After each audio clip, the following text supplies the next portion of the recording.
একটা auto driver সামান্য একটা অটো চালাইতে গিয়া এক ওয়াক্ত নামাজ পড়তে পারলা না বাপ। একটা সিএনজি ড্রাইভার, তুমি মাত্র একটা সিএনজি চালাইয়া 500-700 টাকা সর্বোচ্চ কামাই করলা। এই 500 টাকার জন্য আল্লাহকে ছেড়ে দিলা, 300 টাকার জন্য আল্লাহকে ছেড়ে দিলা।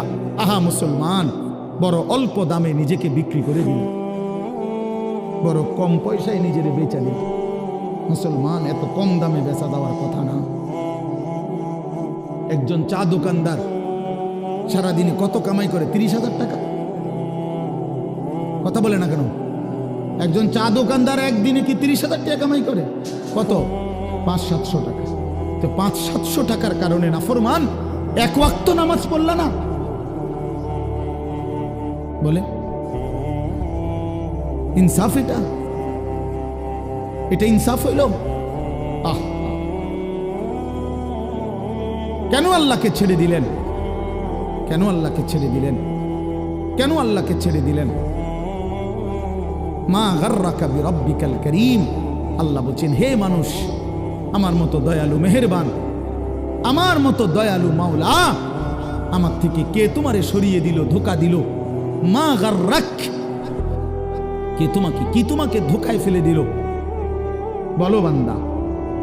অতএব প্রিয় বন্ধু, প্রিয় বাপ, আমাদের জিন্দিগি আখেরাত, আমাদের জিন্দিগি আখেরাত, আমাদের জীবন আখেরাত। আমাদেরকে আল্লাহ বানাইছেন আখেরাতের জন্য, আমাদেরকে বানিয়েছেনই আখেরাতের জন্য। দুনিয়া দিবে না আল্লাহ আমাদেরকে, পুরা দুনিয়া মিলবে না। আপনারা বলেন, যার 3 ফুট বিদেশ, তার অভাব মিটছে তো? কথা বলেন না কেন? তার আর আপাতত কোনো অভাব নাই তো? ওনার আর কোনো চাহিদা নাই তো? তাহলে মিটলো কই? মিটলো কই? যার 10টা গার্মেন্টস মেল ফ্যাক্টরির মালিক, তার আর কোনো অভাব নাই তো? আমি তো এরকম শত শত হাজার কোটি টাকার মালিক চিনি, যেগুলো আমার মুসল্লি। আমি তো ঢাকা জুমা পড়াই। কোটি কোটি টাকার মালিকের রাত গভীরের বেদনা আর যন্ত্রণা, একাকিত্বের যন্ত্রণা আমরা তো জানি। আমগো কাছে তো দোয়া চায়, বলে হাজার কোটি টাকার মালিকের কষ্টের কাহিনী শুনলে নিজের কাছে মনে চায় যে বেড়ার লেগে কত কান্দি। হ্যাঁ, স্বার্থপর এই দুনিয়া, আল্লাহর নাফরমানি করে। প্রিয় বন্ধু, বাপ, যুবক তোমাকেও বলি, বয়স্ক বাবা আপনাদেরকেও বলি, দুনিয়া এই অসভ্যতা, নোংরামি আর হারাম, আল্লাহর নাফরমানি কাউকে সুখ দেয় না। কোন সুদখোর পৃথিবীতে সম্মানিত হয় না, কোন ঘুষখোর পৃথিবীতে সম্মানিত হয় না, কোন জুলুমবাজ পৃথিবীতে সম্মানিত হয় না, কোন মদখোর, নেশাখোর, গাঁজাখোর, ফুট্টাখোর, বাবাখোর, ডাইলখোর, ইয়াবাখোর, হারামখোর পৃথিবীতে দামি হয় না বেটা। কোন দুশ্চরিত্র বেপর্দা নারীকে পৃথিবীবাসী সম্মান করে না, উপভোগের পণ্য মনে করে, উপভোগের পণ্য, রাস্তার সামগ্রী মনে করে। এই জন্য হারামখোর সম্মান পায় না। বিল্ডিং তো করছে, কিন্তু মানুষে আইটা যাইতে আইতে আর থো সুদের টিয়া, দূর বাদ দে বেটা, বাটফারের হদ্দার, সিটারের বাপ। লাভ হইল কি বেটা? তোর টাকা তো খাইয়া পড়লো, তোর টাকার ইজ্জত কই বেটা? তোর টাকার সম্মান কই বেটা? লোকে তো বলে লম্পট, লোকে তো বলে চরিত্রহীন, লোকে তো বলে সিটার বাটফার। এর চাইতে বড় লানত আর কি হইতে পারে ভাই? বলে এর চাইতে বড় অপমান কি হইতে পারে? তোমার তো পরিচয় বদলে গেছে। তুমি ছিলা তো মুসলমান, তুমি তো ছিলা মোমেন। তোমার আল্লাহ বাটফারের ঘরে পাঠায় নাই, ইমানদারের ঘরে পাঠাইছিল। কিন্তু আজ তো নিজের আইডেন্টিফাই বদলে দিল। লোকে এখন বলে, সমাজে এখন পরিচিত হইল হারামখোর, নাফরমান হিসাবে, চরিত্রহীন, লম্পট হিসাবে। এই জন্য প্রিয় যুবক, তোমাদেরকে বলি, বাবা, তোমরা যারা নারী ছবি, অশ্লীলতা নিয়ে, এই মোবাইলের নর্তকী নিয়ে, উলঙ্গ ছবি নিয়ে, বন্ধুদের আড্ডা নিয়ে দিন কাটাও, রাত কাটাও, প্রিয় ভাই, মনে রেখো এই বন্ধুর কথা, তুমি পৃথিবীতে কোনোদিন দামি হবা না। তোমার কেউ দাম দিবে না, দাম দিবে না। হ্যাঁ, প্রত্যেকটা গুনাহ মানুষকে 5টা ক্ষতি করে। 1 নাম্বার সাওয়াদুন ফিল ওয়াজহ, চেহারা কালো করে। 2 নাম্বার জুলমাতুন ফিল কালব, অন্তর অন্ধকার করে। 3 নাম্বার ওয়াহানুন ফিল বাদান, শরীর দুর্বল করে। 4 নাম্বার দাইকুন ফির রিজক, রিজিক কমিয়ে দেয়, খাদ্য খাবারের চাহিদা কমিয়ে দেয়। আর 5 নাম্বার হলো বুগদাতুন ফি কুলুবিল খালক, মানুষের অন্তরে ঘৃণা তৈরি করে। আমি তো প্রায় বলি, এই যে তোমরা 2টা ছেলে মনে করো 2জন তোমরা বন্ধু, একসাথে নারীর দেখো, ছবি দেখো, মোবাইলে উলঙ্গ দৃশ্য দেখো। এই তোমার লগের হইতে যদি আলগা করে জিগাই যে তোর লগের হইতে কেমন, ওই বলবে যে উনি ডাইরেক্ট জোনায়েদ বাগদাদ। হ্যাঁ ওমা, ওই তোমার বন্ধু না, হয় তোমারে কি বলবে? বাইজিদ বোস্তামি স্বাস্থ্য ভাই। ও কি বলবে? বাটপার বলবে, বাটপার বলবে, চরিত্রহীন বলবে, লম্পট। যদি বলেন কিরে তুই এক লগে চলস, তার লগে তুই ওইটা কইলি কুমা তুই মন ধরে বালা কইব কেমনে? সিটার রে তো সিটারই কইতে হইব, বাটপার রে তো বাটপারই বলতে হবে। এই জন্য নাফরমান ইমানদার নেককারের কাছেও নাফরমান, আপন বন্ধু নাফরমানদের কাছেও নাফরমান, অসতের কাছেও অসৎ, সৎ লোকের কাছেও অসৎ। আর নেককারদের কাছেও নেককার, অসৎ লোকের কাছেও নেককার। অর্থাৎ যে চরিত্রবান নামাজি, তার ব্যাপারে যদি একটা মদখোর গাঁজাখোরও জিজ্ঞাসা করেন যে ওই লোকটা কেমন, সে বলবে ভাই আমি খারাপ হইতে পারি কিন্তু উনি ভালো মানুষ, উনি ভালো লোক নামাজি মানুষ। তাইলে নেককার সৎ মানুষদের কাছেও সৎ, আবার অসৎ মানুষের কাছেও কি? আর সৎ মানুষের কাছেও অসৎ, অসতের কাছেও অসৎ। এক লগে যে 2 বেটি বেপর্দা বাজারে আর মার্কেটে যায়, এ বুড়ির একজন রে আলগা করে জিজ্ঞাইলে আপনি এ বুড়ি কেরুম? হ্যাঁ বেদ্য পুরা গেরা মারে। যদি বলেন আহা চাচি বোন, আমনে তো কমপক্ষে এ বুড়িরে বলা দরকার, উনি রাবে অবশ্রী। এ বুড়ি বলবো আয় বেড়ি গেরাম আরে মার্কেটে করে আমারে পাগলে পাইছে, আমি এরকম ফালতু মহিলারে বুঝি কমু রাবে অবশ্রী বেড়া। তাইলে নাফরমান সম্মানিত হয় না, নাফরমান সম্মানিত হয় না, ঘৃণিত হয়। প্রিয় বন্ধু, এই জন্য নষ্ট হয়েও না, চরিত্রহীন হয়েও না, আখলাক বরবাদ করো না ভাই। বাবাদেরকে বলি, স্ত্রী সন্তান ছেলে মেয়ের ঈমান আমল আখলাকের দিকে নজর দেন। বাড়ি দেখাইয়েন না, বিল্ডিং দেখাইয়েন না, ভবন দালান এডি কইয়েন না, হুদ্দা এইসব ফালতু জিনিস বলে লাভ নেই। সোফা খাট পালং ফার্নিচার এগুলো দেখাইয়েন না। 60 বছর পরে হেবড়া এডি দেখায়। আল্লাহর রহমতে হুজুর 4 রুমের একটা বিল্ডিং করছি, রাস্তার লগে কদ্দুর জায়গা লইছি, হ্যাঁ সোফা বানাইছি, খাট বানাইছি, আলমারি বানাইছি, ফ্রিজ কিনছি, এডি কিনতেন কন? এগুলো কোনো বিষয় হইল নি বেটা। এই গাড়ি বাড়ি আমাদের বাংলাদেশের এই সমস্ত 4 তালা 6 তালা ইউরোপ আমেরিকার মধ্যে এগুলো মূর্খার গরো না, এটি গরু কোনে না বেটা তোমার। আমগো এইসব প্রাইভেট কার ইউরোপ আমেরিকাতে এগুলোতে ছাগল টানে, আপনি জিজ্ঞাসা করেন কি? হ্যাঁ ছাগল টানে এগুলা দিয়ে, প্রাইভেট কার দিয়ে বেটা। তো কীর্তন মাতবরি করেন আমি প্রাইভেট কারে চলে, আরে বাপ রে। আরেকজনে বলবে স্যার মাতবরি করেন না, ছাগল টানে, প্রাইভেট কার দিয়ে কি টানে? তাহলে দুনিয়া গর্বের কিছু না, দুনিয়া কি নয়, এই গাড়ি বাড়ি ক্ষমতা এটা গর্বের বিষয় হতে পারে না। দুনিয়া তৃপ্তির যদি কোনো বিষয় হয়, এটা সেজদা। ওয়াল বাকিয়াতুস সালিহাত, ওয়াল বাকিয়াতুস সালিহাত। আল্লাহ বলছে বান্দা সব কিছু কিছুক্ষণের দুনিয়ার সৌন্দর্য, আর বাকি থাকবে, স্থায়ী থাকবে একমাত্র নেক আমল, একমাত্র নেক আমল। তোমার দালান বিল্ডিং থেকেই যাবে, কিন্তু তোমার সেজদা তোমার কবরে তোমার সঙ্গে যাবে। তোমার রুকু, তোমার রোজা, তোমার দান, তোমার সাদাকা, তোমার জিকির, তোমার তিলাওয়াত, তোমার হজ, তোমার উমরা, এটা তোমার অনন্তকালে আখিরাতে হাসরের ময়দানেও তোমার হাতে মিলবে। এই জন্য আজকে আমরা আপনাদের কাছে আমি অনুরোধ করছি, আমি একটা আয়াত পড়ছি আর অল্প একটু। আমাদের আজকে যিনি অত্যন্ত গুরুত্বপূর্ণ বয়ান পেশ করবেন, তিনি আমারও সিনিয়র, আমারও সিনিয়র তিনি, আলহামদুলিল্লাহ। আমি নিজেও এক সময় প্রথম যখন আমি ফারেগ হয়েছি 2004 সালে 5 সালের দিকে, প্রথম দিকে, তখন আমি এরকম জনসাধারণের সাথে প্যান্ডেলে বৈশা ওনার বয়ান শুনছি কয়েকবার। তখন আমি মাত্র শিক্ষকতা শুরু করছি সোনাকান্দা মাদ্রাসায়। এই তখনও এই মৌলানা সাহেব আজকে যিনি ইনশাআল্লাহ আপনাদের সামনে এখন বয়ান করবেন, হযরত মাওলানা কারি আবুল কাসেম সরকার, ওই সময় আমরা দেখছি আমি উনি 3.5 ঘন্টা 4 ঘন্টা অনবরত ওয়াজ করে। হ্যাঁ হ্যাঁ মাশাআল্লাহ বলতো সুন্দর। আমার মনে আছে কইতো যে আমার নাম আবুল কাসেম সরকার, আপনারা আর একটু আগাইয়া বসা দরকার। এইটা ওই সময় কইতো, এখন কয় কিনা কইতালি না, বারবার দরকার।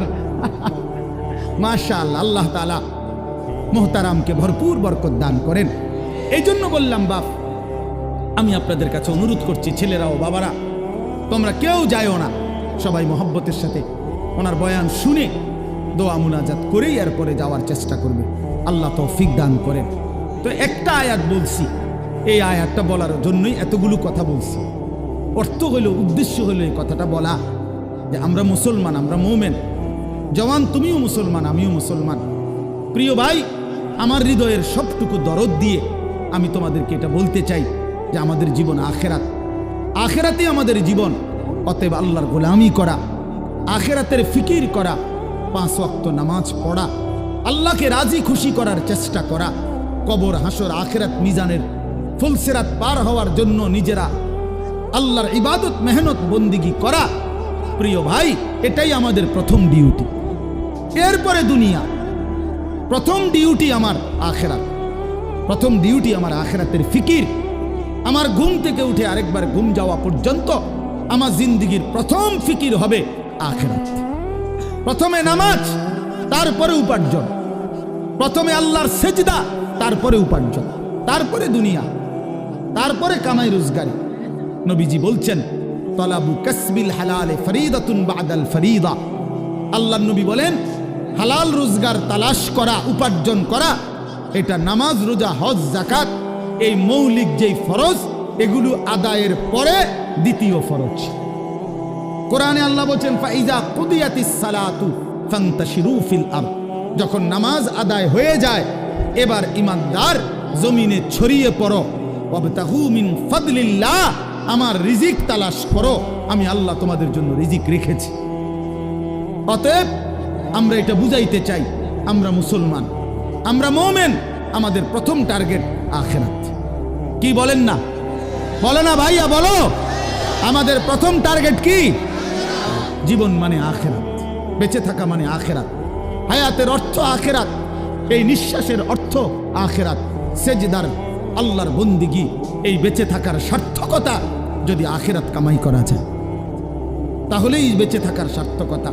নাই তো এই শুধু বেঁচে থাকা, খাইয়া পইরা, পেশাব পায়খানা আর যৌন চাহিদা নিবারণ, আর এই ঘুম, এটা জন্তু জানোয়ারের জীবন। এই রাস্তার কুকুরও খায়, ঘুমায়, পেশাব পায়খানা করে, যৌন চাহিদা পূরণ করে। এজন্য কুকুর বিড়ালেরও বাচ্চা কাচ্চা হয়। অতএব জীবন যদি হয় শুধু খাইলাম, ঘুমাইলাম, পেশাব পায়খানা করলাম আর লজ্জাস্থানের চাহিদা পূরণ করলাম, প্রিয় বন্ধু, এই জীবন মানুষের জীবন না, এটা জানোয়ারের জীবন ছাড়া আর কিছু না। ইনসান তো তাকে বলে যে গোলামি করে, গোলামি করে। মানুষ তাকে বলে যে তার মালিকের গোলামি করে, মালিকের গোলামি। কোরআন শরীফের সূরা আরাফ একটা সূরা আছে, এই সূরার মধ্যে আছে, আল্লাহ বলছে 3টি অভ্যাস যার, ফাআতবাহু শাইতান। 1 নাম্বার, শয়তান যার অনুসারী, মানে শয়তান যার লগে লাগছে। 2, আখলাদা ইলাল আরদ, এই পৃথিবীটাকেই যে তার নিজের ঠিকানা মনে করে নিছে, এই দুনিয়াটাই। 3 নাম্বার, ওয়াত্তাবা হাওয়াহু, আল্লাহ বলছে নিজের মনের ইচ্ছা মতো যে চলে। এই 3 কথা, শয়তান যার বন্ধু, শয়তান যার অনুসারী, যে জমিন বেঁচে থাকা পৃথিবীটাকেই নিজের ঠিকানা বানায় নিছে, আর মনের ইচ্ছা, মনে যা চায় তাই। আল্লাহর বিধান, রাসূলের বিধান, কোরআনের বিধান বলতে কিচ্ছু নাই, আমার মনে যেটা চায় আমি তাই করব। প্রিয় বাপ, রাগ হইও না বাপ, সবাইকে বলি, আল্লাহর কোরআনে সূরা আরাফে আল্লাহ বলছে এইরকম চরিত্র যাদের, যে মনের ইচ্ছা মতো চলে, পৃথিবীটাকেই ঠিকানা মনে করে নিয়েছে, শয়তান তার বন্ধু হয়ে গেছে। খোদার কসম, আল্লাহর কসম, আল্লাহ বলছে ফামাসালুহু কামাসালিল কালব, কোরআন শরীফের আয়াত। আল্লাহ বলছে ওই ব্যক্তির উদাহরণ কুত্তার মতো, কুত্তার মতো, কুত্তার মতো, কুত্তার মতো। ওইটা কুত্তার মতো আল্লাহ বলছে। আপনি জিজ্ঞাসা করেন কোন আলেমকে, ফামাসালুহু কামাসালিল কালব। কালব অর্থ কি? কুত্তা, কুকুর। সাফ কথা, সাফ বাংলা।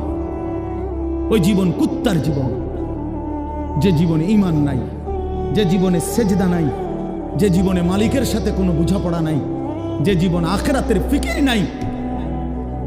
কারে জিজ্ঞাসা কইরা যুবক হাঁটো, কার মতো চুল রাখলা, কার মতো পোশাক পরলা, সারাদিনে এক ওয়াক্ত সেজদা দিলা না, মুসলমানের ঘরে জন্ম নিছো? এই নাফরমান মুসলমান, মায়ের দুধ খাইছো নাফরমান? মায়ের পবিত্র দুধ, 2 বছরের পবিত্র দুধের এত বড় নাফরমানি কেমনে করলা? কেমনে করলা বাপ? মায়ের 9 মাসের গর্ভকে এভাবে অপমান করলা। এক মা 9 মাস ধরে তোমারে গর্ভে ধারণ করছে, এক মা তোমারে 2টা বছর বুকের দুধ খাওয়াইছে। তুমি সারা দিন 16 বছর বয়সে, 18 বছর বয়সে মোবাইল টিপবা আর নারীর ছবি দেখবার, উলঙ্গ দৃশ্য দেখবা। এই জন্যই মায়ে তোমারে দুধ খাওয়াইছিল। তোমার বাপ আজকে 16 বছর বিদেশ থাকে, এই জন্য মাথার ঘাম পায়ে ফেলে 12 ঘন্টা 14 ঘন্টা ডিউটি কইরা এক একটা টাকার মধ্যে, এক একটা রিয়ালের মধ্যে প্রবাসীর ঘামে যেন বীজা ডুবা, ঘামের মধ্যে ঘাম দিয়া মুছা, এক একটা রিয়াল, এক একটা টাকা। আমি প্রতি বছর হজ উমরায় গেলে তো প্রবাসীদের রোমে রোমে যাই, বিদেশিদের কামরায় কামরায় যাই। আমরা এমনি আমার দেশের মানুষগুলোর কাছে যাই, আমি খুব যাই। তো এরা বলে কয় যে হুজুর আজ 16 বছর, 32 বছর সৌদি আরব জেদ্দাতে। এই মানুষটা তার 32টা বছর জীবনের বউ বাচ্চা থুইয়া জেদ্দা সৌদি আরব কাটায় দিল। তার জীবনের আর সুখ কি বলে? এই বেচারার জীবনের আর সুখটা কোথায়? এই মানুষগুলোর জন্য সে তার জীবনটা শেষ করে দিল। বিনিময়ে আইসা যদি দেখে স্ত্রীও বেপর্দা, মেয়েও বেপর্দা, ছেলেটাও নামাজ পড়ে না, আল্লাহ চিনে না, নামাজ চিনে না, রাত দিন মোবাইল, নারী, ছবি, নাটক, সিনেমা, বেপর্দা জিন্দিগি, বাজারে বাজারে ঘুরা। আহা বন্ধু, তাহলে এই বেচারার এই 16 বছরের 32 বছরের মেহনত এই ছিল, এই মাকসাদ। বাপ, তোমার বাপের এত বড় কষ্ট দিও না বাপ। মায়ের দুধের এত বড় বেইজ্জতি কইরো না, মায়ের গর্ভের এ পরিমাণ বেইজ্জতি। আমি একটা ঘটনা শুধু বলি। নবীজির একজন সাহাবী ছিলেন হাবিব ইবনে যায়েদ, আল্লাহর নবীর একজন সাহাবী হাবিব উনার নাম। উনি 16 বছর বয়সে কাফেররা উনারে আটকায় ফেলছিল। আটকানোর পরে এই সাহাবীকে কাফেররা শহীদ করছিল, হত্যা করছিল। কিন্তু হত্যাটা করছে বড় নির্মমভাবে। উনার প্রথমে ডান হাত কাইটা ফেলছে, এরপরে বাম হাত কাটছে, ডান পাও কাটছে, বাম পাও কাটছে, জিব্বাটাই না কাইটা ফেলছে, সারাটা শরীর। আমরা উর্দু কিতাবে পড়ছি, ওনারে কাইটা কাইটা টুকরা টুকরা কইরা পিস পিস বানায় ফেলছে। কিন্তু শেষ নিঃশ্বাস যখন যায়, ওই পর্যন্ত ওনারে বেঈমানরা জিজ্ঞেস করছিল যে বল একবারের জন্য যে মুহাম্মদ আল্লাহর রাসূল নয়। উনি বলছে ওয়াল্লাহি আনা আশহাদু আন্না মুহাম্মাদান রাসূলুল্লাহ। এই বেঈমান, আমি শেষ মুহূর্ত পর্যন্ত সাক্ষ্য দিলাম আমার মদিনার নবী মুহাম্মদ তিনি আল্লাহর রাসূল। আমার জান যায় যাক, কিন্তু আমি তাকেই রাসূল মনে করি। এইভাবে উনি জীবন দিছেন। উনারে কাইটা টুকরা টুকরা করে ফেলে দিছে। আল্লাহর কসম বাপ, প্রিয় ছেলেরা, আমার হাত জোড় করে বলি বন্ধু, এই খবর যখন মদিনায় উনার মা, উনিও সাহাবী ছিলেন, মহিলা সাহাবী, উম্মে আম্মারা মায়ের নাম, উম্মে আম্মারা, এই মহিলার কাছে খবর আসছে যে মা, তোর ছেলেকে বেঈমান শহীদ করছে, কাইটা টুকরা টুকরা করে ফেলছে, হাত পাও আলাদা আলাদা করে কাটছে, একটা একটা করে শরীরটা গোস্তের টুকরার মতো বানায় ফেলছে। তবে তোর সন্তান মা শেষ নিঃশ্বাস পর্যন্ত মুহাম্মদে আরবি রসুল আরবির বিরুদ্ধে একটা শব্দ বলে নাই। খোদার কসম বন্ধু, আমরা কিতাবে পড়ছি ওই মা তখন একটা চিৎকার দিয়ে বলছে, মদিনাবাসী শোনো, লিহাযাল ইয়াউমে আরদাতুহু, এমন একটা দিনের জন্যই আমি মা আমার সন্তানকে বুকের দুধ খাওয়াইছিলাম। আমার সন্তান আমার দুধের হক আদায় করছে, আমার রসুলের জন্য জান দিছে, ইসলামের জন্য আমার সন্তান কোরবান হয়েছে, আমার দুধের হক আদায় হয়েছে, আমার 2 বছরের দুধের হক আদায় করছে। লিহাযাল ইয়াউমে আরদাতুহু, এমন দিনের জন্যই আমি দুধ খাওয়াইছি। প্রিয় ভাই, বলো তুমি কাফেরের অনুসরণ করবা বড় হইয়া, এজন্য মা দুধ খাওয়াইছিল? ইহুদির মতো চুল রাখবা, খ্রিস্টানের মতো, কাফেরের মতো বলো বাবা 1 ওয়াক্ত নামাজ পড়বা না, এই জন্য মা তোমারে দুধ খাওয়াইছিল? তাইলে বলো বাবা, ইনসাফের সাথে বলো। এটা ফিকির করা উচিত, এটা ইনসাফের সাথে ফিকির করা উচিত। অতএব আসছি, বক্তা আসছি, এখন টের পাই।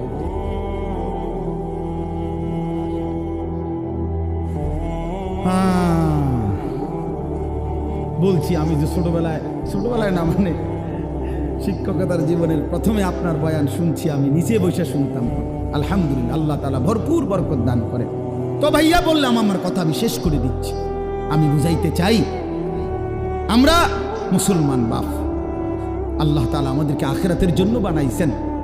তো আমার উদ্দেশ্য ছিল এই আয়াতের তাফসীর করা না, শুধু এই কথাটাই বলা যে কোনো মুসলমান আমরা যদি বুঝি যে আল্লাহ আমাদেরকে আখিরাতের জন্য বানাইছে, কবর হাসর মিজান ফুলসিরাত সুন্দর করার জন্য, তাহলে আখিরাত কামাই করার সর্বশ্রেষ্ঠ সিজন মৌসুম এই মাহে রমজান। পাকা ব্যবসায়ী, অভিজ্ঞ কৃষক সিজন চিনে, মৌসুম চিনতে হয়। এখন মৌসুম হইল কাপড় চোপড় কিনবার, আমনেও দোকানে উঠাইছেন গরু ছাগল, তাহলে হইতো না। সিজন হইল আলুর, আপনি এনে ফুলকপি লাগাইলে হইতো না। অর্থাৎ সিজন চিনতে হয়। কি বুঝতে হয়? মৌসুম বুঝতে হয়। আল্লাহ তাআলা মুমিনের জন্য সর্বশ্রেষ্ঠ আখিরাতের সিজন মৌসুম বানিয়েছেন মাহে রমজান। সেই মাহে রমজান আর একটা মাস মাত্র আমাদের সামনে, আর অল্প কয়টা দিন।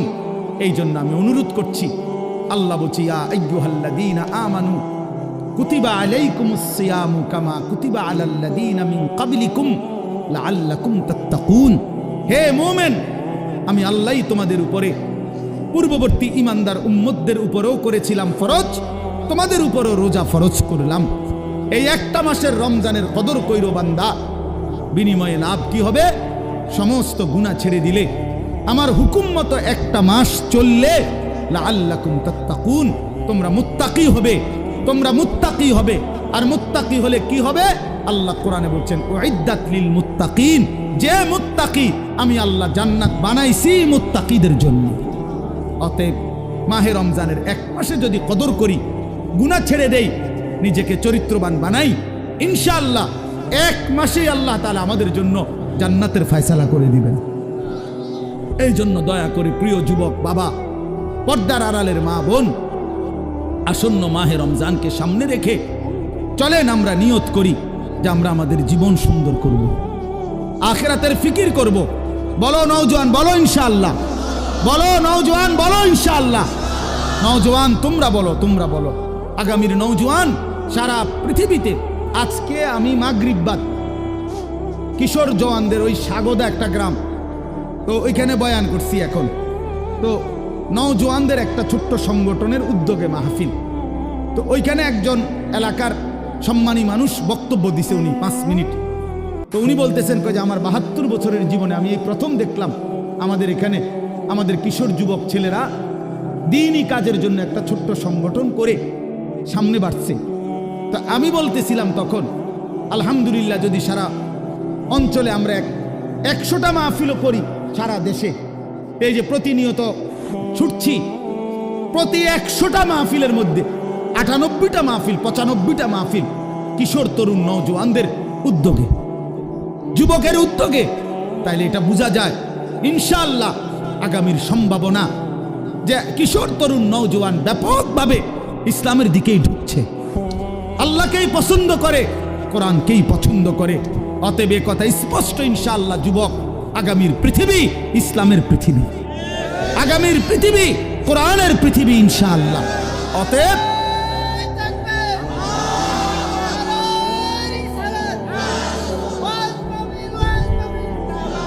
অতএব দয়া করে মেহেরবানি করে প্রত্যেকে ইনশাআল্লাহ, নওজোয়ান তুমি নষ্ট হইও না, সবগুলো হাতের মোবাইল নামায় ফেলতে হবে। একজনও, আমি এটা আদেশ করলাম, ছোট বড় একজনও এই মোবাইল হাতে ধরা অবস্থায় রেকর্ড করা যাবে না, ভিডিও করা যাবে না। এটা পকেটে নেন, নাই তো আমি যার পছন্দ হলো না আমার এই কথাটা, সে চলে গেলে ভালো, সে চলে গেলে ভালো। 2-4 শ্রোতা কমে গেলে তেমন কোনো অসুবিধা নাই, কিন্তু আমি এরপরে দেখলে কিন্তু ধমক দেব, তখন কিন্তু শরম পাইবে। এজন্য ছেলেরা বাবা সবাই মূলত মোবাইল হাতে ধরে থাকলে দিল জমে না, মানে অল্প হোক বেশি হোক কথা দিলে ঢোকে না, মোবাইলে। আরে কথা বলে কে বারবার? কথা বলতেছে কে? আমি বুঝতেছি না। আপনি ঠিক করতে হবে না, যার যার ঠিক আমি করতেছি, আপনি চিল্লাইয়েন না, শুধু কাবজাব করতেছেন। আমি ঠিক করতেছি, সব ঠিক হয়ে যাবে এখন ইনশাআল্লাহ। তো এই জন্য বললাম দিল জমে না, মানে দিল বসে না, মনোযোগ হয় না। এখন মোবাইলের মধ্যে সুন্দরভাবে উঠলো, কিন্তু আমার দিলের মধ্যে কিছুই জমলো না, তো কি ফায়দা হলো? আমি এটা প্রতিদিন এর জন্য বলি, মোবাইলের মধ্যে 10,000 ওয়াজও যদি থাকে, তো এতে করে তো আমার কবরের আযাব মাফ হয়ে যাবে না, আমার তো হাসরের ময়দানের মাফ হয়ে যাবে না। এই জন্য দেখার বিষয় হলো আমি আমার জিন্দিগিতে কি নিলাম, নিজের জন্য কি নিলাম, আমার জন্য আমি কি গ্রহণ করলাম। একজন বক্তা আসলো, তো মনে করেন ওনারে এখন অনেকে চেনে, তো এই কারণে আমরা সবাই হুড় করে দৌড়াইয়া আইসা দেখা গেলাম, আবার যার মতো ফিরে গেলাম। তো যে যেমন আছি তেমনই রয়ে গেলাম। তাইলে প্রিয় ভাই, এতে কি হলো? এতে বলেই লাভ কি, শুনেই লাভ কি? এই ইন্তেজামের মধ্যেই ফায়দাটা কি?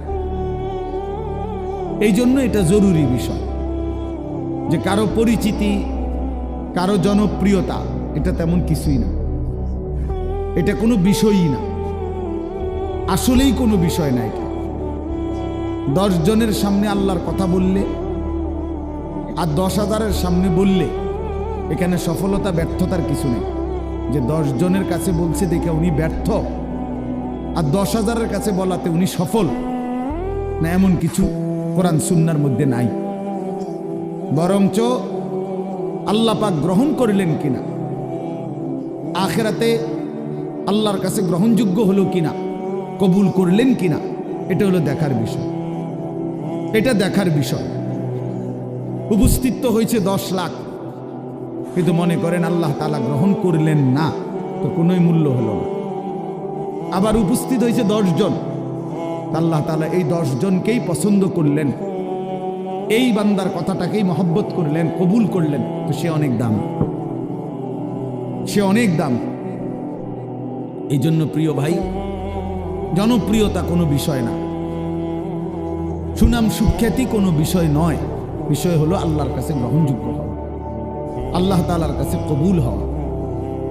কোরআন শরীফে আছে ইব্রাহিম আলাইহিস সালাম ওনার ছেলে ইসমাইল আলাইহিস সালামকে সাথে নিয়ে, এই বাবা এবং ছেলে আল্লাহর ঘর কাবা, সর্বশ্রেষ্ঠ দামি খেদমত আল্লাহর ঘর কাবা, আল্লাহ পাকের হুকুমে পুনর্নির্মাণ করছেন, পুনরায় তৈরি করছেন। এত বড় খেদমত করার পরেও কোরআন শরীফে স্পষ্ট আছে ইব্রাহিম আলাইহিস সালাম আল্লাহ পাকের কাছে দোয়া করছেন। দোয়ার মধ্যে প্রথম বলছেন রব্বানা তাকাব্বাল মিন্না ইন্নাকা আনতাস সামিউল আলিম। আয় আল্লাহ, আপনি তাকাব্বাল মিন্না, আমাদের এই খেদমত আপনি কবুল করে নেন। তাহলে কাজটা করছেন নবী, আদেশ করেছেন সরাসরি মহান আল্লাহ, দেখাইয়া দিছেন সামনাসামনি থাইকা জিব্রাইল আলাইহিস সালাম। তাইলে যেখানে আল্লাহ তাআলা বললেন, জিব্রাইল দেখাইয়া দিল সামনে থাইকা, ইব্রাহিমের মতো নবী যে কাজটা করল, এরপরেও এত দামি বিষয়, এরপরও ইব্রাহিম আলাইহিস সালাম আল্লাহ পাকের কাছে বিনয়ের সাথে বলছেন, আল্লাহ আপনি কবুল করে নেন। তাহলে আল্লাহ কবুল করা, এটা হলো মূল বিষয়। মূল বিষয় কি বলেন?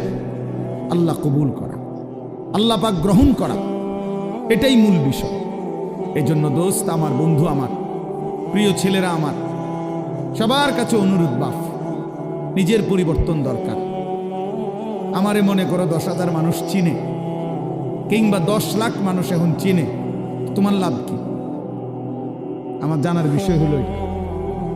সবাই চিনে, মনে করো একবারে 1 কোটি মানুষ চিনে, তো কি হয়েছে এতে? তোমার কি? নওজোয়ান ভাই বলো, এতে তোমার কি? তোমার ফায়দাটা কি? তাহলে কাজে এখানে এটা কোনো বিষয় না। জনপ্রিয়তা, এতে চিনে হেতে চিনে, এটা কিছুই। আমি নিজের জন্য কিছু নিলাম কিনা, আমার জন্য কোনো কিছু গ্রহণ করলাম কিনা, এটা হলো দেখার বিষয়, এটা দেখার বিষয়। এই জন্য আমরা প্রত্যেকেই, এই শুধু আমার একটা ওয়াজ না, আমরা প্রত্যেকে উলামায়ে কেরামের এই নসিহতগুলো, শুক্রবারে জুমার বয়ান ইমাম সাহেবদের, এবং যে কোনো মাহফিলের এই যে ওয়াজ, উলামায়ে কেরামের নসিহত, এগুলো মনোযোগ দিয়ে শোনা উচিত। আল্লাহর কোরআনের প্রতি আন্তরিক হওয়া উচিত, ইসলামের প্রতি আন্তরিক হওয়া উচিত। নিজের জন্য সবক নেওয়া, নিজের জন্য গ্রহণ করা, এটা দরকার, এটা দরকার। সাহাবায়ে কেরাম এটা বুঝতেন। এই জন্য নিজের জন্য নবীজির কাছ থেকে নিত্য নীল আমল জিজ্ঞেস করতেন। আইসা আইসাই নবীজিকে বলতেন, ইয়া রাসূলুল্লাহ মুরনি বিআমালিন দুল্লানি বিআমালিন মুরনি বিশাইইন। ইয়া রাসূলুল্লাহ, আমাকে একটা আমল বলে দেন, আমাকে একটা নেক আমলের আদেশ করে দেন, আমাকে একটা নেক কাজের কথা বলে দেন। আল্লিমনি মিম্মা আল্লামাকাল্লাহ, হে আল্লাহর নবী, আল্লাহ আপনাকে যে ইলম দান করেছেন কোরআন সুন্নাত, আপনি আমাকে সেখান থেকে কিছু শিখিয়ে দেন। এই যে শিখতেন, জানতে চাইতেন নিজের জন্য। হযরত জুনদুব ইবনে আব্দুল্লাহ, একজন সাহাবী, জুনদুব ওনার নাম, 14-15 বছরের সাহাবী। উনি বলেন, আমরা কিশোর ছিলাম, এই বয়সী আমরা 12-14 বছরের ছেলেরা কয়েকজন আমরা একসাথে নবীজির সাথে লম্বা সময় ছিলাম। কুন্না মাআন নবী সাল্লাল্লাহু আলাইহি ওয়াসাল্লাম ওয়া নাহনু ফিতিয়ানুন হাযাবিরা, আমরা উঠতি বয়সের যুবক ছিলাম, তরুণ। তো আমরা কি করলাম? নবীজির সাথে থেকে ফাতাআল্লামনাল ঈমান, আমরা রাসূলুল্লাহ সাল্লাল্লাহু আলাইহি ওয়াসাল্লামের কাছ থেকে ঈমান শিখলাম, ঈমান শিখলাম। তাহলে ঈমান শিখতে হয়, ঈমান বুঝতে হয়। শুধু কালেমা লা ইলাহা ইল্লাল্লাহ মুহাম্মাদুর রাসূলুল্লাহ, এটা তো কালেমা, বাক্য, যে এটা আমার কাছে কি চায়, এই কথা আমার কাছে কি দাবি করে, লা ইলাহা ইল্লাল্লাহ বলতে আমাকে কি বলতে চাচ্ছে, মুহাম্মাদুর রাসূলুল্লাহ বলতে আমার কাছে কি বলতে চাচ্ছে, এটা বোঝা উচিত। এটা শিখার বিষয়, জানার বিষয়। ঈমানের জন্য ক্ষতিকারক কুফর, শিরিক, নিফাক, 3 জিনিস ঈমানকে ক্ষতি করে। 1 হলো কুফর, কুফুরি, 2 হলো শিরিক, 3 নাম্বার হলো নিফাক, মুনাফিকি। তো এই 3 জিনিস কি কি করলে কুফর হয়, কি করলে শিরিক হয়, কি করলে নিফাক মুনাফিকি হয়, এটা জানা ঈমানের জন্যই জরুরি, যেন আমি সেই ভুল না করি, আমার দ্বারা যেন শিরিক না হয়, কুফর না হয়, নিফাক না হয়। তাহলে এটা শিখার বিষয়। এটা রাসূলুল্লাহ সাল্লাল্লাহু আলাইহি ওয়াসাল্লামের কাছে থেকে সাহাবায়ে কেরাম শিখতেন। হযরত আব্দুল্লাহ ইবনে ওমর বলেন, কুন্না নাতাআল্লামুত তাওহীদ, আমরা নবী সাল্লাল্লাহু আলাইহি ওয়াসাল্লামের কাছে তাওহীদ শিখতাম, কালেমা লা ইলাহা ইল্লাল্লাহ। তাহলে শুধু এই একটা বাক্য মুখস্থ করা এটা না, ওনারা তো আহলে লিসান, ওনারা তো মাতৃভাষাই আরবি, ওনারা এটা মুখস্থ করবে, এটা একবার শুনলেই তো ওনারা বলতে পারবে, কারণ ওনাদের ভাষাটাই তো কি আরবি। তো তাইলে এতদিন থাইকা কি শিখলেন? আল্লাহ নবীর কাছে ঈমান শিখলেন। তো সাহাবী বলেন, সুম্মা তাআল্লামনাল কোরআন, প্রথমে আমরা নবীজির কাছে ঈমান শিখলাম, অতঃপর আমরা কোরআন শিখলাম। অক্ষর অক্ষর, শব্দ শব্দ, আয়াত আয়াত নবীজির কাছে আমরা শিখলাম। ফাজদাদনা বিহি ঈমানান, আর এই কোরআন যখন শিখতে লাগলাম তো প্রতিটা আয়াত প্রতিটা বাক্য কোরআনের আমাদের ঈমান আগের চাইতে বাড়াইতে থাকলো, আমাদের ঈমান বাড়াইতে থাকলো। ওয়া ইদা তুলিয়াত আলাইহিম আয়াতুহু জাদাতহুম ঈমানা। আল্লাহ বলছে মুমিনের সিফাত এটা, ঈমানদার তাকে বলে যার সামনে যখন আল্লাহর কোরআন পড়া হয় তার ঈমান আগের চাইতে বেড়ে যায়, ঈমান বেড়ে যায়, ঈমান বেড়ে যায়। ওয়া ইদা সামিউ মা উনজিলা ইলার রাসূল তারা আ'য়ুনাহুম তাফীদু মিনাদ দাম'i মিম্মা আরাফু মিনাল হক। আল্লাহ তাআলা কোরআনে বলেন, বন্ধু আপনার সাহাবীদের দিকে তাকায়া দেখেন, এরা আল্লাহর কোরআন যখন শুনে আপনার জবান দিয়ে, তখন আপনি তাকাইলেই দেখবেন এদের প্রত্যেকের চোখ দিয়ে এই কোরআন শুনে তারা আ'য়ুনাহুম তাফীদু মিনাদ দাম'i, তাদের চোখ দিয়ে অঝরে পানি ঝরছে, তারা কাঁদতেছে আল্লাহর কোরআন শুনে। এই যে দ্বীন শিখছে, কোরআন বুঝছে, আল্লাহর কাছ থেকে, রাসূলুল্লাহ সাল্লাল্লাহু আলাইহি ওয়াসাল্লামের কাছ থেকে শিখছে। এই জন্য দোস্ত, আমরা অনেক মানুষ আছি বছরের পর বছর, দিনের পর দিন মসজিদের ইমাম সাহেব জুমার বয়ান করে, কেউ পাত্তা দেয় না, বেচারার বয়ান বেচারাই করে, বয়স্ক লোক বসে বসে জুড়ায়, আর কিশোর তরুণ নওজোয়ান পিছনে বসে খামখেয়ালি গাফলতি দুষ্টামি করে। তাদের দিলের মধ্যে ইবলিস শয়তানে বসায় দিছে যে হুজুরদের এসব কথা তোদের জন্য না, এগুলোর মধ্যে কিছু নাই, এগুলো কোরআন হাদিসের কথা, এগুলো হুজুররা, এগুলো উনাদের ব্যক্তিগত বিষয়, তোদের জন্য না। এজন্য ছেলেরা মনোযোগী হয় না, অথচ আল্লাহর কোরআন তো আমার জন্য, তোমার জন্য, প্রত্যেকের জন্য। কিন্তু 52 সপ্তাহ একটা বছরে, এক বছরে 52 জুমা, তাহলে একটি মসজিদে বছরে 52 বার ইমাম সাহেব বয়ান করে। 40-50 মিনিটও যদি গড়ে বয়ান করে, একজন বক্তাও এতটুকুই বয়ান করে, 1 ঘন্টা, সোয়া ঘন্টা, 50 মিনিট, 1 ঘন্টা। তাইলে 52 সপ্তাহ বয়ানের পরেও একজন মুসলমান যদি 30 বছর এই জুমার বয়ান শুনে, তাইলে 30-52 কতদিন?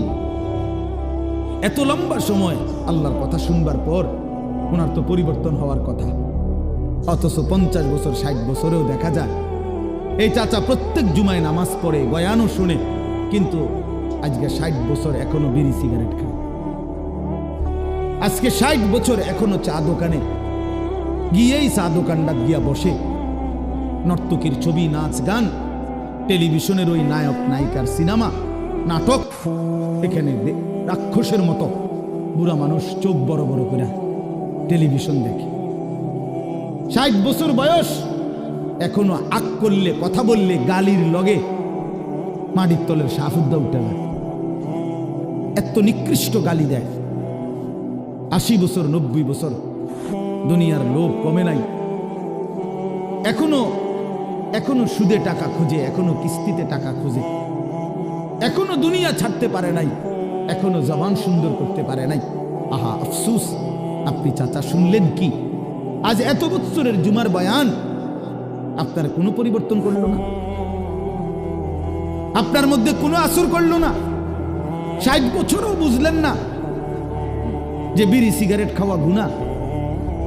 60 বছরও বুঝলেন না টেলিভিশনের ওই নাটক, সিনেমা, নাচ গান এটা গুনাহ। তো কত বছর পরে বুঝবেন? আর কতদিন পরে বুঝবেন? বলেন ইনসাফের সাথে। আলাম ইয়ানি লিল্লাযীনা আমানু আন তাখশা কুলুবুহুম লিযিকরিল্লাহ। আল্লাহ তাআলা বলেন, এই যে ভাই, এই যে নিষেধ করছিলাম না ভাই, কেন আলগি দিলেন মোবাইল? আল্লাহ তাআলা বলেন, আলাম ইয়ানি লিল্লাযীনা আমানু আন তাখশা কুলুবুহুম লিযিকরিল্লাহ। আল্লাহ বলেন, বান্দা, ঈমানদার মুমিন, আমি আল্লাহর ভয়ে তোমার দিলটা আমার স্মরণে, আমার বন্দিগি, আমার জিকিরের জন্যে তোমার মনটা নরম হওয়ার সময় আজও কি হয়নি? বলো বাবা, কিশোর নওজোয়ান, তোমরা 365 দিনের এক বছরে কোনোদিন যে ফজরের নামাজ কোনোদিন পড়লা না, প্রিয় ভাই বলো, তুমি কি তাহলে আর কোনোদিন নামাজ পড়বা না? তুমি তাহলে সিদ্ধান্তই নিয়ে নিছো আর কোনোদিন ফজরের নামাজ পড়বা না? তাইলে মুমিন কি এভাবে হেরে যায়? ইমানদার কি এভাবে আল্লাহকে ত্যাগ করে দেয়? মুসলমানের সন্তান কি এভাবে আল্লাহকে প্রত্যাখ্যান করে? বলে 30 বছর ধরে যিনি সুদ খান, এই সুদখোর হারামখোর, তাকে জিজ্ঞেস করি, বাপ তুমি নাফরমান হারামখোর, আর কোনোদিন ছাড়বা না? এটা কোনোদিন আর ছাড়বে না? যার স্ত্রী বেপর্দা, চিনি বলুক, জিজ্ঞাসা করেন, কোনোদিন গুনাহ ছাড়বে না? এই জন্য দয়া করে ভাবা দরকার। প্রিয় নওজোয়ান, বয়স্ক বাবা, সবাইকে বলি, কোন দিন ছেড়ে দিবেন? বলে কি সিদ্ধান্ত নিছেন? আখিরাতের ব্যাপারে আসলে কি বুঝলেন? পরকালের ব্যাপারে ফয়সালাটা আসলে কি? আখিরাত বলতে কি বুঝলেন? কবর, হাসর, মিজান, ফুলসিরাত, এই লম্বা সফরের ব্যাপারে আসলে আপনার দিলের মধ্যে মানসিকতা কি, এটা পরিষ্কার বলেন। যুবকরাও বলো ভাইয়া, বয়স্ক বাবা আপনারাও বলেন, আসলে কি বলতে চাচ্ছেন, কি বুঝাইতে চাচ্ছেন? ইস্তাফতি কলবাক, নবীজি বলছেন, উম্মত তোমার দিলকে জিজ্ঞেস করো, দিলের সাথে বোঝাপড়া করো, আসলে কবর বলতে, আখিরাত বলতে, পরকাল বলতে, জাহান্নাম বলতে তুমি কি মনে করছো? কোরআন শরীফে আছে, বাপ ছেলেরা আমি লম্বা সময় বয়ান করব না বাপ, আমার সুযোগ নাই, আমি অনুরোধ করছি তুমি শুধু শোনো। কোরআন শরীফে আল্লাহ আমাদের নবীকে পর্যন্ত সরাসরি বলছে, ওমা আদরাকা মা হিয়া। আল্লাহ তাআলা রাসূল সাল্লাল্লাহু আলাইহি সাল্লামকে বলছে, বন্ধু আমার, জাহান্নামের আগুন হাবিয়া, জাহান্নামের আগুন কেমন আপনি কি জানেন? আপনি জানেন, আন্দাজ করতে পারছেন? আপনি ভেবেছেন কি? আল্লাহ নিজেই বলে, নারুন হামিয়া, জাহান্নামের আগুন হামিয়া, সর্বোচ্চ ধাউ ধাউ করে প্রজ্বলিত, প্রচন্ড গরম, প্রচন্ড উত্তাপ জাহান্নামের আগুন। তো নবীজি এটার ব্যাখ্যা বলে দিছে, উম্মত শোনো, আল্লাহ যে বলছে জাহান্নামের আগুন প্রচন্ড গরম, এর ব্যাখ্যা কি, এর অর্থ কি? আল্লাহ নবী সাল্লাল্লাহু আলাইহি সাল্লাম বলেন, নারুকুম হাদিহি জুজউম মিন 70 জুজআম মিন নারি জাহান্নাম। নবীজি বলেন, উম্মত, সাহাবীরা শোনো, তোমাদের এই দুনিয়ার আগুন জাহান্নামের আগুনের 70 ভাগের 1 ভাগ, 70 ভাগের 1 ভাগ দুনিয়ার আগুন। জুজউম মিন 70 জুজআম মিন নারি জাহান্নাম। তাহলে দুনিয়ার এই আগুনের চাইতে আরো 69 গুণ বেশি গরম জাহান্নামের আগুন। প্রিয় বাপ, প্রিয় ভাই, শুনেন, হাদিস শেষ হয় নাই এখানে। এই কথা বলার সাথে সাথে তাফসীরে কুরতুবিতে আছে, আমরা পড়ছি, সাহাবীরা চিৎকার দিয়া বলছে, সাহাবীরা লাফ দিয়া উঠছে, চিৎকার দিছে, ইয়া রাসূলুল্লাহ ওয়া ইন্না যালিকা লাকাফিয়া। হে আল্লাহর নবী, কি শুনাইলেন? দুনিয়ার এই আগুনটাই তো পুরাইয়া ছাই করে ফেলার জন্য, দুনিয়ার আগুনটাই তো যথেষ্ট। আল্লাহর নবী বললেন, তাহলেই ভেবে দেখো উম্মত, দুনিয়ার আগুনই যদি এভাবে জ্বালাইয়া ছাই করে দেয়, এর চাইতে 69 গুণ বেশি আরো গরম জাহান্নামের আগুন, সেটা কি পরিমাণ জ্বালাবে এবং কতটা দ্রুত জ্বালাবে, কি পরিমাণ আগুনের অগ্নিদগ্ধতা, গরম উত্তাপ কি পরিমাণ। নারুল্লাহিল মুকাদা আল্লাতী তাত্তালিউ আলাল আফইদা। আল্লাহ বলছে, বান্দা মনে রেখো, জাহান্নামের আগুন কিন্তু তোমাদের লাকড়ি জমাইয়া তোমরা মেসের কাঠি দিয়া জ্বালাইছো, এটা না, এটা নারুল্লাহ, এটা আমি আল্লাহর হাতের জ্বালানো আগুন। এই আগুন আমি জ্বালাইছি, এই আগুন আমার জ্বালানো।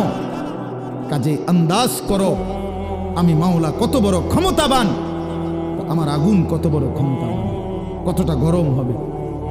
আল্লাতী তাত্তালিউ আলাল আফইদা, আল্লাহ তাআলা বলেন এই জাহান্নামের আগুন প্রথম মিনিটেই তোমার শরীরের বাহ্যিক অংশ সাথে তোমার কলিজাটা ভিতরটা একসাথে একই মুহূর্তে ভেতর বাহির কলিজা শুদ্ধা ভুনা বানায় ফেলবে, ফ্রাই করে ফেলবে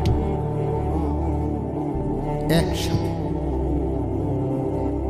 খামখেয়ালি করো না যুবক, নওজোয়ান, রং তামাশার এই জিন্দেগির শেষ আছে। প্রতি রাতি ভোর হয়, প্রতিদিন সন্ধ্যা হয়, অতএব তোমার যৌবনও শেষ হয়ে যাবে, হয় কবরে নয় বৃদ্ধ বয়সে। প্রিয় কিশোর, মনে রাখো, প্রতি রাত ভোর হয়ে যায়, প্রতিদিন সন্ধ্যা হয়ে যায়। বাসর রাতও ভোর হয়, ফাঁসির রাতও ভোর হয়, জেলখানার রাতও ভোর হয়, রং তামাশার রাতও ভোর হয়। অতএব আমি সবাইকে বলি, আমাকেও বলি, উসিকুম ওয়া ইয়া, আপনাদেরকেও বলছি, আমাকেও বলছি, কিশোর তরুণ নওজোয়ান তোমাদেরকেও বলছি, বাবা প্রত্যেকেই দয়া করে এটা ফিকির করা, এই রাত এবং দিন আমাদের কাছ থেকে চলে যাচ্ছে। আর আমরা এটা মনে রাখতে হবে, আমাদের জিন্দিগি, আমরা মুসলমান, প্রিয় ছেলেরা, প্রিয় বাবারা, আমরা মুসলমান, আমরা ইমানদার। আমাদের জীবন আখেরাতের জন্য। এক মুমিনের জীবন মানেই আখেরাত, এক মুসলমানের জিন্দিগি মানেই আখেরাত। বাস্তব কথা এটাই, আমরা আখেরাতের জন্য, আমরা আখেরাতের জন্য।